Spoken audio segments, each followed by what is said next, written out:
प्रिय दर्शकों, एक बार माता पार्वती भगवान शिव से रूठकर कैलाश में बैठी हुई थी। जब भगवान शिव जी उन्हें मनाने का प्रयास करते हैं, तब माता पार्वती कहती है, हे स्वामी, मैं ये जानना चाहती हूँ कि पुरुषों को स्त्री के मन की बात क्यों समझ में नहीं आती है। हर पुरुष अपनी पत्नी की प्रिय वस्तुओं को तथा चीजों को क्यों बार बार भूल जाते हैं, जबकि एक स्त्री अपने प्रेमी या पति की हर छोटी सी छोटी बातों को ध्यान में रखकर उनकी सेवा करती है। हे प्रभु, आप ही आदि और अनंत है, आप ही इस जगत के परम परमेश्वर है। आपसे कोई भी बात छुपी नहीं है। कृपा करें और मेरे इन प्रश्नों के उत्तर देकर मेरे मन की शंकाओं को दूर करें। मित्रों, तब भगवान शिव कहते हैं, हे गौरी, आप सत्य कहती है कि हर पुरुष पत्नी के मन की बातों को तथा उनकी प्रिय वस्तुओं को भूल जाते हैं, किंतु इसके पीछे एक मुनि के श्राप की कहानी है, जिसे आज मैं आपको सुनाता हूँ। देवी पार्वती, जो भी पति पत्नी इस कहानी को सुनते हैं, वे हमेशा एक दूसरे के प्रति प्रेम में वृद्धि करते हैं।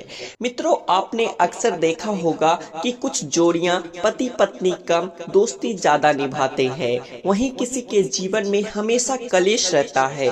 इसके पीछे के कारण उनका मानसिक और शारीरिक जुड़ाव होता है। तो चलिए आज की कहानी को शुरू करते हैं, ताकि हमें पता चले कि स्त्री पुरुष के बीच में प्रेम संबंध कैसे बढ़ जाते हैं।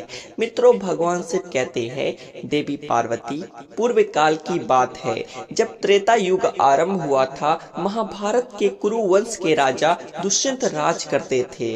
वहीं दूसरी तरफ राजा दशरथ के पुत्र श्री राम का भी जन्म हुआ था। यह दोनों घटनाएं एक ही समय की है, जिसका वर्णन रामायण और महाभारत में मिलता है। मित्रों, भगवान से कहते हैं, हे देवी पार्वती, एक दिन की बात है जब हस्तिनापुर नरेश राजा दुष्यंत शिकार के लिए वन में गए थे। उस समय महाराज एक हिरण का पीछा कर रहे थे। भागते दौड़ते हुए प्यास लगने के कारण राजा दुष्यंत महर्षि कण्व के आश्रम में पहुंच गए। वहां हस्तिनापुर नरेश को छाया में शांत होते हुए देख एक ऋषि ने गुस्से में आकर कहा, राजा, इस वन में किसी भी प्राणी का शिकार करना वर्जित है या महाशय का आदेश है। तब महर्षि की बात सुन राजा दुष्यंत ने शिकार न करने का निर्णय लेते हुए उन्हें वचन दिया और वहां से वापस अपने रथ की ओर जाने लगे। तभी निराश होकर राजा दुष्यंत को वापस जाता देख उस ऋषि ने उन्हें आश्रम के अंदर आने के लिए कहा। उन ऋषि का आदर करते हुए महाराज दुष्यंत उनकी बात को नहीं टाल सके और आश्रम के अंदर चले गए। फिर जब उन्हें पता चला कि वह आश्रम महर्षि कण्व का है, मित्रों, भगवान शिव कहते हैं, हे देवी पार्वती, राजन को इस बात की पुष्टि हुई कि यह आश्रम उनके पूजनीय गुरु कण्व का है। तो तब उन्होंने भीतर प्रवेश करते हुए मुनीश्वर को आवाज लगाई। तभी उनके समक्ष एक अति सुंदर और मन को मोहने वाली युवा स्त्री आ गई, जिसका नाम शकुंतला था। जिसे देख महाराज दुष्यंत उस युवती पर अत्यंत मोहित हो गए। प्रत्येक अतिथि की तरह महाराज दुष्यंत का भी आदर करते हुए उस युवती ने उनका यथोचित से स्वागत किया और महर्षि कण्व की अनुपस्थिति के बारे में बताते हुए कहा, हे राजन, महर्षि तो तीर्थ यात्रा पर गए हैं, किंतु आपका यहाँ स्वागत है। मित्रों, भगवान से कहते हैं, हे देवी पार्वती, शकुंतला ने महाराज दुष्यंत की पूरी निष्ठा और सेवा भाव से सत्कार किया। शकुंतला की सेवा भाव से प्रसन्न होकर महाराज दुष्यंत ने उनसे पूछ लिया कि देवी, आप कौन है। तब वह कन्या बोली, महाराज, मेरा नाम शकुंतला है और मैं महर्षि कण्व की पुत्री हूँ। शकुंतला की बात सुन महाराज दुष्यंत आश्चर्यचकित होकर एकदम से बोल पड़े, परंतु देवी, महर्षि तो आजीवन ब्रह्मचारी है, फिर आप उनकी पुत्री कैसे हुई। महाराज दुष्यंत की दुविधा को देख शकुंतला ने उन्हें अपने अभागी जीवन गाथा को और स्वयं के माता पिता की सत्यता से अवगत कराते हुए कहा, राजन, वास्तव में मैं राजर्षि विश्वामित्र और स्वर्ग की अप्सरा मेनका की पुत्री हूँ। मेरी जन्म की बड़ी विचित्र कहानी है। जब ऋषि विश्वामित्र घोर तपस्या कर रहे थे, तब देवराज इंद्र ने उनकी तपस्या को भंग करने हेतु अप्सरा मेनका को धरती लोक पर भेज दिया था। तभी ऋषि ने उनके साथ प्रेम संबंध स्थापित किए थे, जिस कारण से मेरा जन्म हुआ था।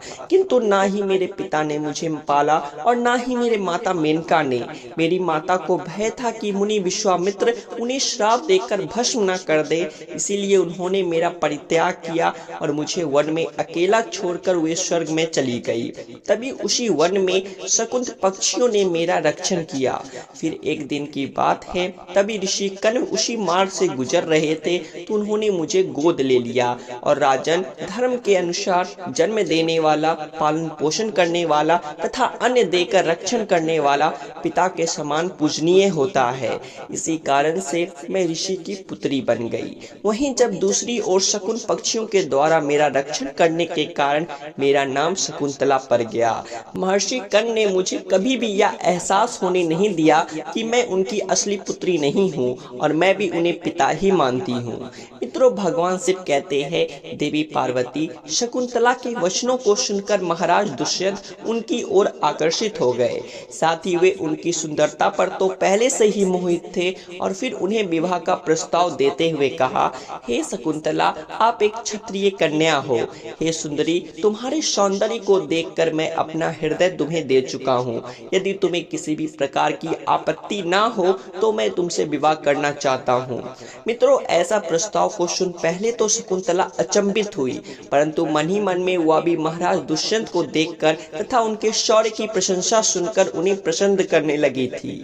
सर्वप्रथम शकुंतला ने महाराज दुष्यंत को ऋषि कण्व की अनुपस्थिति का कारण बताते हुए इनकार किया था, किंतु राजा दुष्यंत ने उन्हें यह कहकर मना लिया कि आप क्षत्रिय कन्या हैं और धर्म के अनुसार किसी भी क्षत्रिय कन्या को अपना वर चुनने का अधिकार स्वयं को भी है।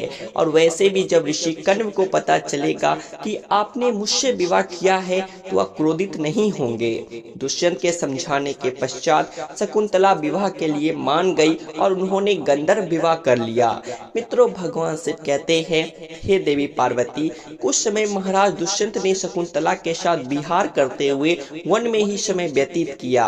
फिर एक दिन वे शकुंतला से बोले, हे प्रियता, मेरे कंधों पर हस्तिनापुर राज की जिम्मेदारी है और अब मुझे अपना कर्तव्य पूरा करने हेतु हस्तिनापुर जाना ही होगा।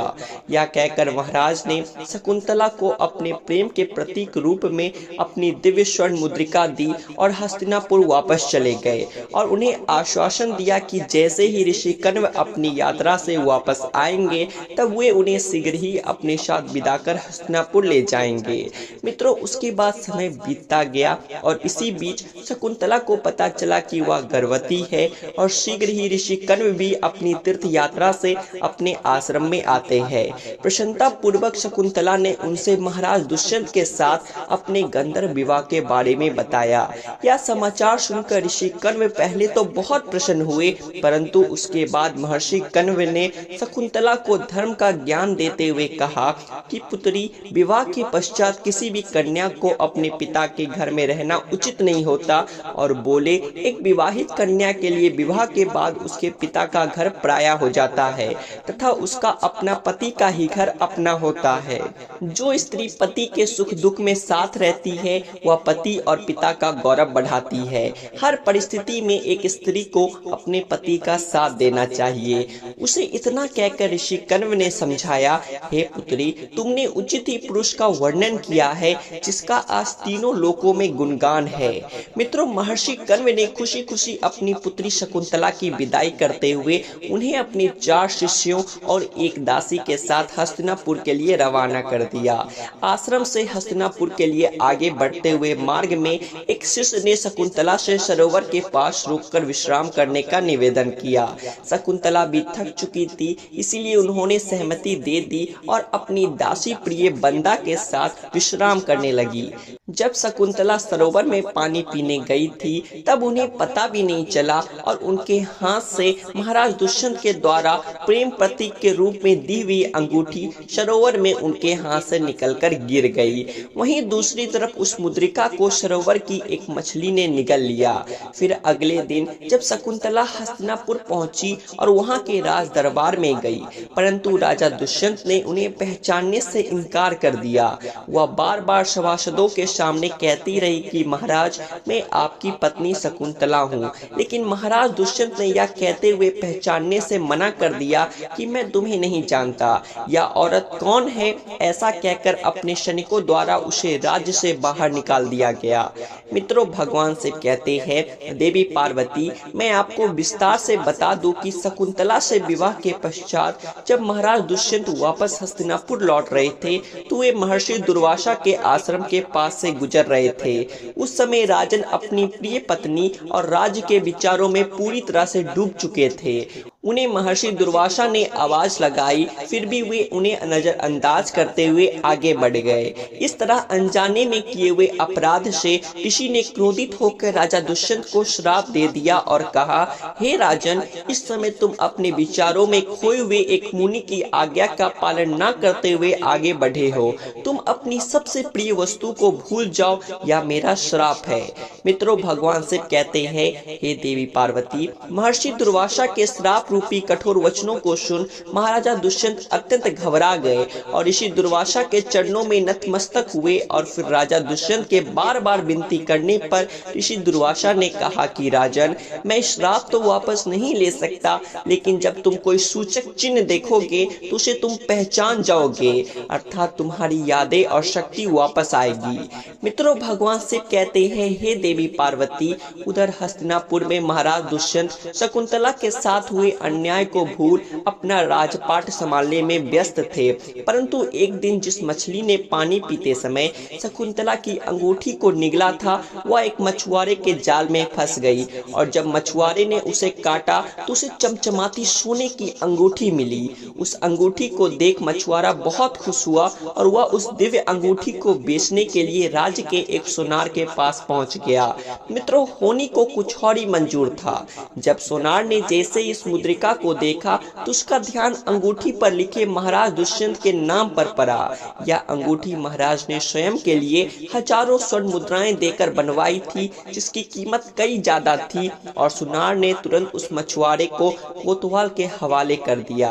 फिर कोतवाल उस अंगूठी और मछुआरे को लेकर महाराजा दुष्यंत के समक्ष प्रस्तुत हुआ। पहले तो महाराजा दुष्यंत उस अंगूठी को नहीं पहचान पाए, परंतु उस मुद्रिका को हाथ में लेते ही महाराज दुष्यंत को शकुंतला से जुड़ी सारी बातें याद आ गई और उन्होंने मछुआरे से पूछा कि तुम्हें यह अंगूठी कहाँ मिली।